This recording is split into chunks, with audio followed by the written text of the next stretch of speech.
Okay, now we're going to talk about ASEAN Studios' The Dragon's Demand. I've been looking at this game and I'm excited for it to come out. I really do hope they make a Mac version in addition to a PC version, similar to how Owlcat Games made a PC and a Mac version for their two Pathfinder games. So I'm excited about that. I want to go through their Kickstarter and then I'm going to explain why I'm not backing it. The short version is that there's a difference. I really kind of don't like backing games in the same sense as that I don't like pre-ordering games because I have to wait to see how they do because things could either the Kickstarter could fail, they already have the disclaimer, or it cannot live up to expectations. And I would especially hate to back it if they're not making a Mac version because I only have a Mac.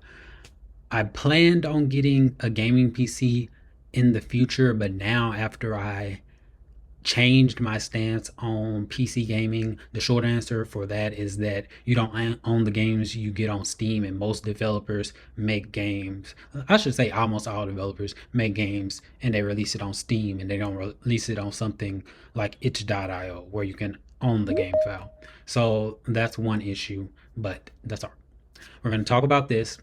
I did watch some videos about this already. So I have some ideas of what other people have said. One video that I didn't like, I don't remember the person, but you can find it online because the thumbnail says something. Either the thumbnail or the title mentions something about, is this Pathfinder's BG3? And the moment I heard of that was like, this cannot be BG3. It doesn't have the production value. It doesn't have the same level of graphics. It just because BG3 is super popular, it D&D was pretty much mainstream, but it just pushed it even further out.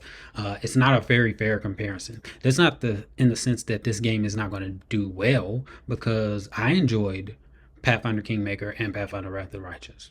Now, another person, Ronald the Rules Lawyer, he said that he didn't like the two games, and I watched the video and he had some good points. And the simple short format is that the Pathfinder first edition rule system is just too clunky.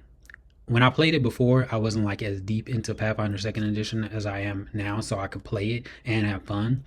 But when I went back to it after playing Pathfinder second edition, it's like, and then I played on higher difficulty. I was like, oh, now I have to have a optimized character if I'm playing. I can't just rely on strategy. I have to actually have a decent character build, stuff like that. So it's like, but I still love the games.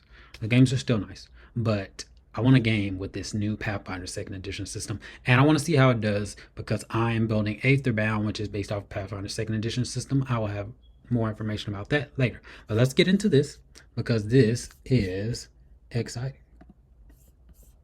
Now, I'm still learning about how to create a Kickstarter. So when I go through all these Kickstarters, I'm trying to figure out, okay, what can I use for my Kickstarter? And then I'm going to show you the projects that I backed because I backed two projects, my first two projects on Kickstarter. I'm going to explain why I backed them.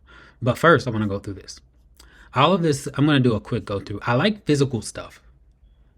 At first, I thought I was a minimalist, but then I realized, no, I'm not a minimalist. I just have high standards and I like having more of the stuff I like and less of the stuff I don't like.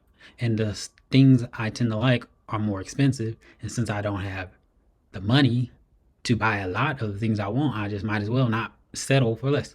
So, kind of like this. Kind of like this Foci coin for something else that I bought. This is nice, a little physical coin, and I do love my physical dice. They're behind my little green screen, so we won't get them now. Even when I do my playtest sessions for Aetherbound, I don't like rolling on the virtual tabletop. That's for the players, so I can see their rolls. Me, I like rolling my physical dice back when I used to DM for 5th edition. But anyway, this is nice that they have these coins. Little physical stuff, basic stuff, digital game, digital 4K wallpaper pack. That's something I can do. I have to think in terms of where I'm at because ASEAN Studios might not be the biggest of studios. It's still, I think they have like 10 to 15 people, where right now it's just me, one person, and the person who will actually develop the game using Godot.